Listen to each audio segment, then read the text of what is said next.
Pessoal, antes de começar o nosso vídeo, eu vim fazer uma pergunta para vocês, né? Vocês gostariam aí de ganhar de 3 a 5 mil reais por mês, né? No conforto da sua casa, apenas usando o seu celular ou o seu computador? Isso é totalmente possível, né, pessoal? É uma incrível oportunidade aí que eu trouxe para esse canal, né? Eu vou estar deixando aí no primeiro link da descrição desse vídeo, né, pessoal? É uma incrível oportunidade aí, né? Para você estar ganhando dinheiro sem sair de casa. Corre lá, né, pessoal? Aproveitem, porque eu não sei até quando essa oportunidade vai estar disponível para esse canal, né? Então corre lá, confere, aproveita essa oportunidade aí para você estar ganhando dinheiro, né? Sem sair do conforto da sua casa. Beleza, pessoal? Recado só era esse, pessoal. Vamos agora continuar com o nosso vídeo. Fala, pessoal do canal. No vídeo de hoje a gente vai reagir, né, ao vídeo aí, né, a um podcast do Pastor Lipão, né? Então, espero que você fique até o final, né, desse vídeo, né, que eu tenho certeza que vai edificar mais ainda a sua fé.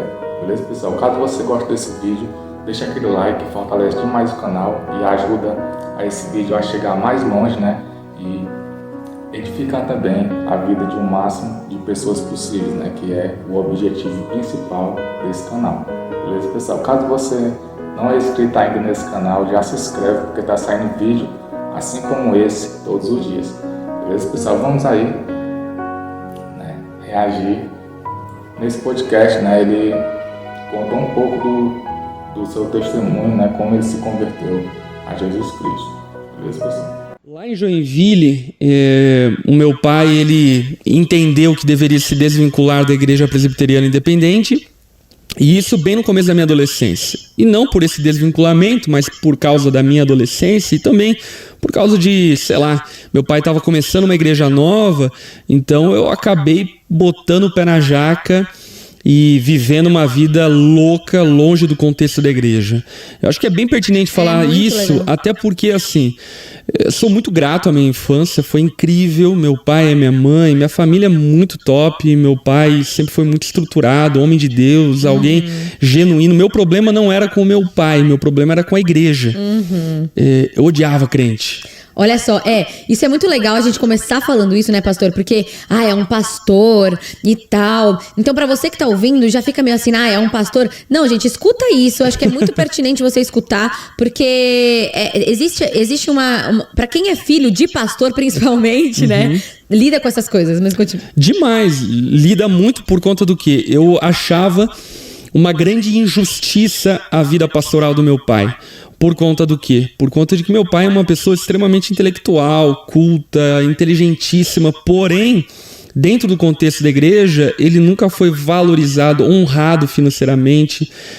Muita gente tem essa visão de pastor, enfim, que está na televisão e assim por diante, mas você tem que entender que isso é 0,01% do núcleo pastoral.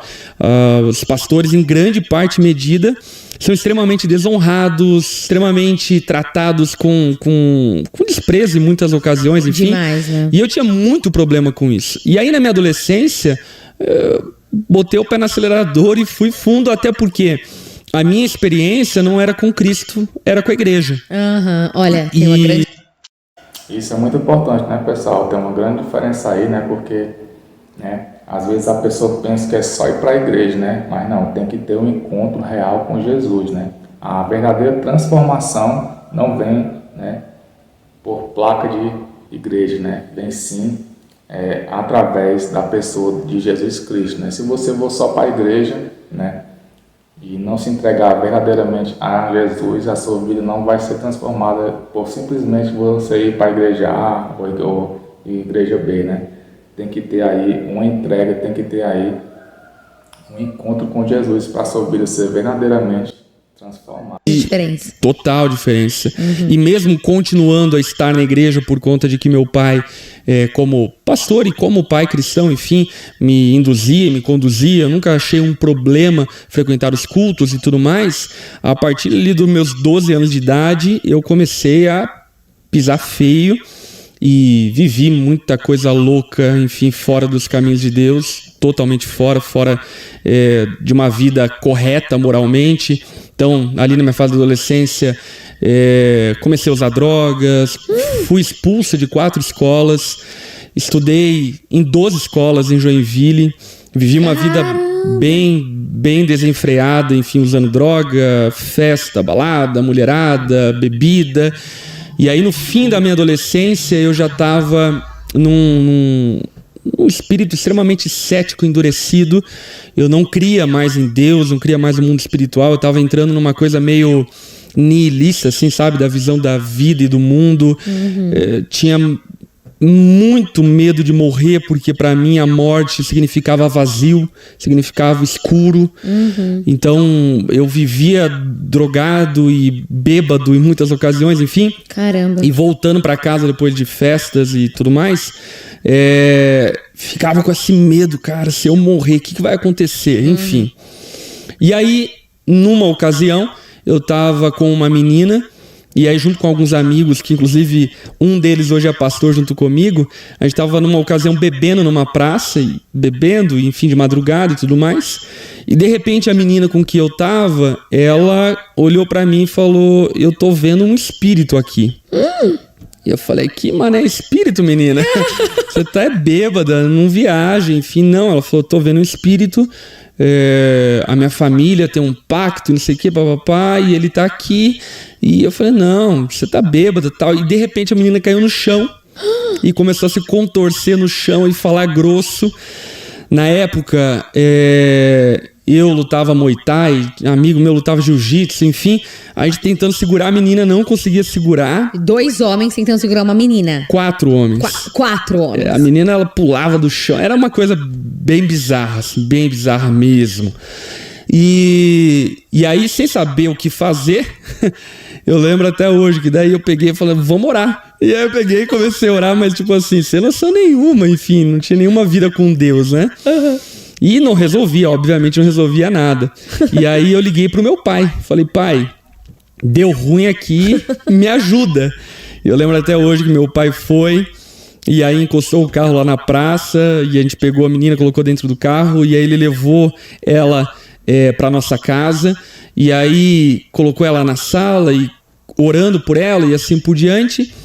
E foi uma madrugada meio cinematográfica. Acho que Deus permitiu isso. Até brinco às vezes, enfim, que Deus usou o demônio para me evangelizar. Porque o que aconteceu? Enfim, eu tinha um gato que chamava Tupac. E aí o gato ficava arranhando as portas. Foi bem macabro, assim, bem macabro mesmo. Eu tô chocada. Eu também fiquei chocado. Eu fiquei chocado porque eu era cético, entendeu? Então, tipo Você achava assim, que não existia, né? caraca, que é isso daqui que tá acontecendo? Enfim, pra mim isso era Exorcismo de Emily Rose, era Hollywood, enfim. E você já achava que nem existia mais isso, né? Tipo... Esse é o ponto. Porque parece... Por isso, pessoal, eu trago esse tipo de assunto aqui para esse canal, né? Porque como ele, né, tem muita gente que não acreditava, né? E é preciso, né?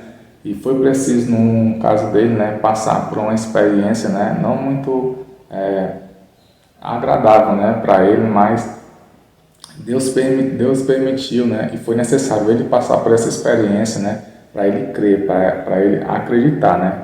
Então, eu trago esse tipo de podcast, né, esse tipo de história de vida desse pastor, né, porque tem muita gente, assim como ele, que não acreditava, né, e para que outras pessoas não precisam passar por o que ele passou, né, para poderem acreditar. Pessoal. Que de alguma forma a minha memória foi bloqueada durante a minha adolescência. Eu vivi a minha infância vendo isso, entendeu? Eu sou filho de pastor, então eu já vi meu pai orando por pessoas, enfim, nessa situação, diversas ocasiões, já vi muita coisa como filho de pastor, os bastidores da igreja, enfim. E ele, pessoal, ele era filho de pastor, né? Mas como ele já falou no começo desse vídeo, né? Ele frequentava a igreja, né? Que a gente vê muito por aí. Frequentadores de igreja, né? Não pessoas aí que realmente vão para a igreja para adorar Jesus, para ter um encontro com Jesus, né? Ele apenas frequentava a igreja. Então, se ele apenas frequentava, né? É como se ele fosse para qualquer lugar, não tinha aquela entrega, né? Não tinha aquela conversa com Deus, não tinha aquele amor a Deus, né? Então, se ele apenas frequentava, ele não foi liberto e ele teve que passar por muitas coisas, né, para ser liberto, né? Pessoal, fica até o final que eu tenho certeza que vai te surpreender muito. E E de repente eu me deparei com uma realidade que parece que eu havia abortado da minha vida e tinha entrado no mundo paralelo. Talvez, enfim, por causa da maconha, ou seja lá o que for, enfim, eu tinha entrado meio que no mundo paralelo e eu me defrontei com uma realidade que eu sabia que existia, mas eu estava ignorando ela. Sim. E aí então meu pai orando por essa menina de madrugada, de repente, não sei dizer o que aconteceu, enfim, mas de repente eu tive a sensação de que uma luz entrou na sala. E hoje eu entendo que era a presença de Deus ali manifesta, enfim. E eu fechei meu olho e não conseguia mais abrir. E aí quando isso aconteceu, eu caí de joelhos no chão e comecei a chorar compulsivamente. Compulsivamente, eu chorava que nem criança. E aí meu pai olhou para isso e falou: filho, você tá precisando conversar. E aí ele me pegou pela mão porque eu não conseguia enxergar. Me levou até o quarto Você e falou... literalmente você não conseguia abrir o Eu não olho? conseguia abrir o olho. Sabe aquele... Eu não sei... Sabe aquela... Quando você tá num ambiente escuro e aí você vai pro sol que tá muito dá claro. Aquele negócio, tipo, dá na aquele visão. negócio tipo assim que você... não dá pra abrir o olho, entendeu? É essa pegada. Não que eu fiquei cego, enfim, mas eu não conseguia abrir o olho. Sei lá se era algo espiritual ou não, enfim, mas a realidade era que eu não conseguia abrir o olho. Uau. E aí, enfim, eu fui pro quarto junto com meu pai me conduzindo e tudo mais. E ele falou: Felipe, acho que você tem algumas coisas pra falar. E não é pra mim, é pra Deus. E eu falei: tem. E aí eu comecei a orar, confessando pecados. Foi intuitivo a coisa. E eu comecei a confessar pecados e falar. Eu fico pensando meu pai escandalizado ouvindo tudo isso, porque ele tinha noção que eu tava mal, até porque naquela altura do campeonato, até minha mãe já tava pensando em me internar, enfim, centro de reabilitação e coisa do tipo, mas não tinha noção de que eu tava tão mal quanto eu tava falando, enfim, em oração. E aí, enfim, sei lá, fiquei tempo orando e confessando, eu não sei precisar quanto tempo, mas foi bastante tempo. E quando isso acabou, sei lá, alguma coisa mudou. Alguma coisa mudou. E aí eu lembro que aquela madrugada foi bem longa, porque tinha várias coisas, enfim, da minha vida que me aprisionavam. Por exemplo, eu era viciado demais em rap, e o rap não tem nenhum problema. Era viciado demais em Racionais MCs e também hoje, na minha maturidade, não vejo problema.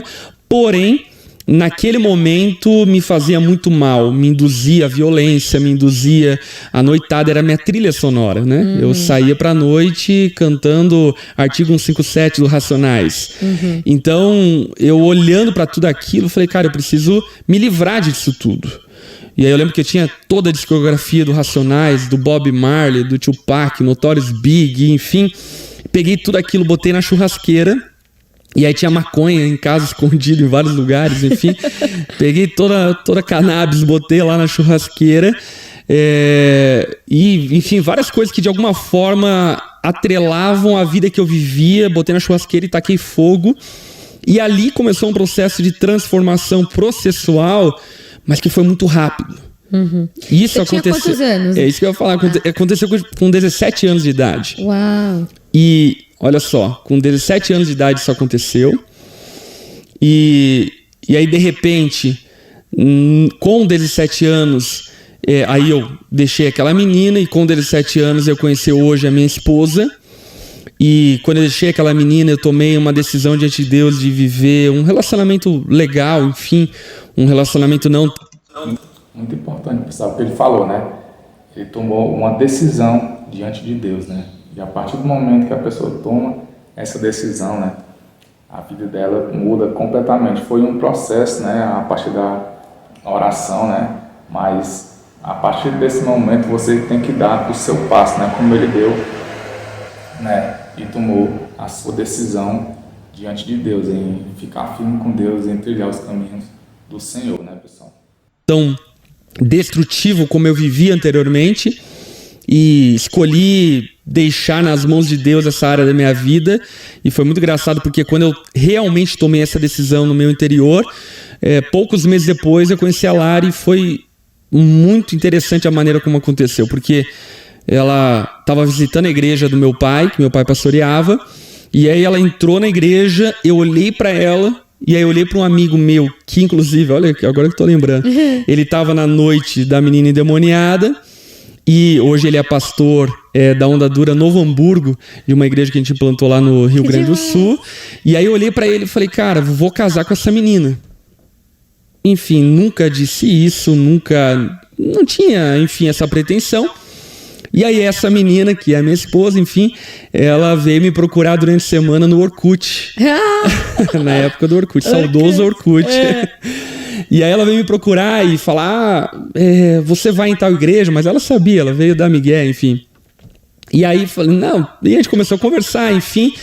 E começamos a namorar. Depois de um tempo fui pedir ela em namoro lá pro meu sogro, e fizemos tudo conforme o protocolo exige e tudo mais. Com 19 anos eu me casei com ela. Caramba! Com 17 anos nós iniciamos aquilo que até então era o movimento Onda Dura. A minha vida acadêmica como estudante foi transformada da água para o vinho totalmente. Enfim, eu era um péssimo estudante, não porque eu tinha debilidade, enfim, cognitiva. É que você não se interessava. Não me interessava, enfim, vivia uma vida louca e não queria nem saber. Então, por exemplo, no meu histórico escolar, eu passei direto só na 4ª série. Mas eu nunca reprovei nenhum ano. Porque chegava a hora do exame, aí você estudava. Eu era inteligente, estudava, passava de ano e pronto, final. Por exemplo, o primeiro ano do ensino médio, eu lembro disso, eu fiquei 4 meses sem ir para aula. Eu fiquei 2 bimestres sem ir para aula. E aí a coordenadora pedagógica lá ligou para mim e falou, Felipe, se você voltar, eu dou um jeito de desabonar as tuas aulas, mas eu te dou a chance para você passar de ano. E aí eu voltei e passei de ano, enfim. Então, a minha vida acadêmica teve um loop enorme. Eu lembro que isso aconteceu lá pro 3º ano do ensino médio, a minha conversão e tudo mais. E, de repente, tirei 10 em física no 3º ano do ensino médio. E fui pro exame, tirei 10. E, enfim, minha vida mudou completamente. Por exemplo, me formei em teologia com 20 anos. Então, iniciei teologia com 19 anos. No final lá dos 20 anos, já estava me formando em teologia. Fiz técnica automobilística, sou técnico em automobilística. Depois de formar em teologia, iniciei o estudo de sociologia, não concluí, mas iniciei. Então, o impacto que Jesus teve na minha vida não foi apenas um impacto espiritual, né, nessa coisa meio de minha fé mudou. Não, ele mudou a minha história, ele mudou a minha vida. Não era para eu ser um homem casado há 13 anos, não era para eu ser pai de 2 filhos maravilhosos, não era essa a minha história. Minha história era para que eu vivesse uma vida destruída, mas, enfim, Jesus mudou completamente. Sensacional, né, pessoal, esse testemunho, né? Espero que você tenha gostado, né? Espero que esse testemunho tenha edificado mais ainda a sua fé, né? Então, como ele falou, né, pessoal, não era para ele ser nada hoje, né? Não era para ele ser casado, não era para ele ser muito menos pastor, né? Não era para ele ter uma vida abençoada, né? Mas quando Deus entra na nossa vida, né? Quando a gente toma aquela verdadeira decisão de seguir a Jesus Cristo, né? Ele transforma a nossa vida espiritual e a nossa vida natural, né? Ele transforma todas as áreas da nossa vida quando a gente se entrega verdadeiramente para Ele. Então é isso, pessoal. O vídeo de hoje foi esse. Espero que você tenha gostado. Deixa o seu like se você gostou, para esse vídeo atingir o máximo de pessoas possíveis, né? E impactar também a vida dessas pessoas. Caso você não seja inscrito, já se inscreve, porque está saindo vídeo como esse todos os dias. Beleza, pessoal? Então é isso. Espero que você tenha gostado. E até o próximo vídeo, pessoal.